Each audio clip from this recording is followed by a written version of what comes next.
Connie Post, PhD, personal friend and coworker of mine, right over here. Connie is an obsessive photographer with more than 100 photo and video processing apps just on her iPhone. She also shoots with GoPro and infrared cameras. By day, she's one of the editors for us at the Dayton Daily News. And by night, she is, as you will see, a terrific photographer. Her 20 by 20 is called Designing a Positive and Blissfully Rambunctious Community Outlook. Ladies and gentlemen, Connie Post.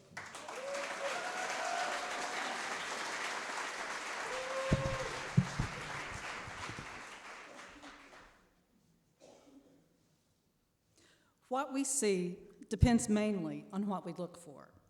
Insightful words by John Lubbock. Back in the 19th century, he had a vision and helped create something new, the science of archaeology. As a photographer, I'm inspired by his words.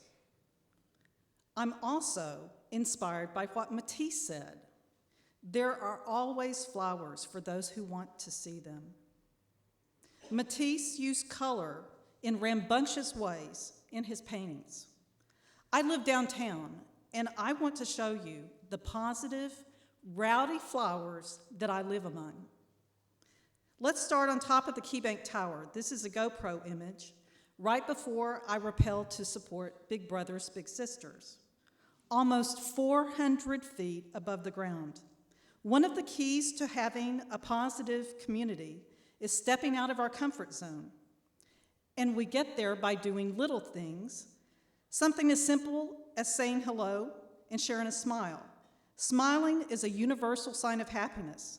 Plus, people who smile can live up to 7 years longer than people who don't. And we all know smiling can help us overcome our fears. We all face fear. At first, Willow stayed on the periphery of the splash pad, afraid to venture into the center. Her parents kept encouraging her. You can do it. She built up her courage, and before long, she was running through those water jets, all because of encouragement. I would have never gotten down the KeyBank Tower twice without the support of other people. Last summer during a run, I stopped to watch these hip-hop dancers rehearsing. At that moment, they were a community of two, spotting each other and reaching new heights together.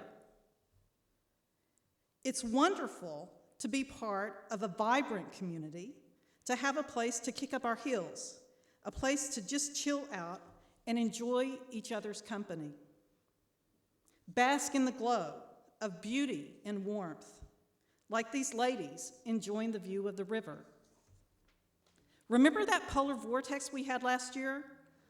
I'm a summer person, but I try to make the most with what I have. I was standing on the footbridge to Deeds Point on one of those brutally cold days. You can see how the sunrise was turning the buildings into colors of the rainbow. 6 months later, and this woman is still on the phone talking with her friend about that polar vortex. And I want those sunglasses. One thing about people in Dayton, they have a rambunctious sense of style, and they love to show it off. When I was walking by this store, something caught my eye. That's when I decided to be like Dorothy. You can have lots of adventures in a pair of red shoes, but if you want to be rambunctious, you're not limited to red. Dorothy learned that the rainbow contains many colors. Like Mr. Mango, decked out at the Reggae Festival, which is one of the signature events of the Downtown Dayton Partnership. Reggae is a magical kind of music born out of all sorts of genres. A little jazz, a little calypso, some rhythm and blues. The t-shirt says it all. Like photographers, babies are keen observers, naturally rambunctious. That's how they learn. And they laugh about 300 times a day, which is 5 times as much as adults. And they're born with the ability to smile. Look at all of these wonderful faces. Street photography creates a close connection between strangers. For a moment, there is nothing else except the other person in front of me. We all need to be seen, and we need to be appreciated for who we are. These drummers from Burundi were in town after performing at a World Affair.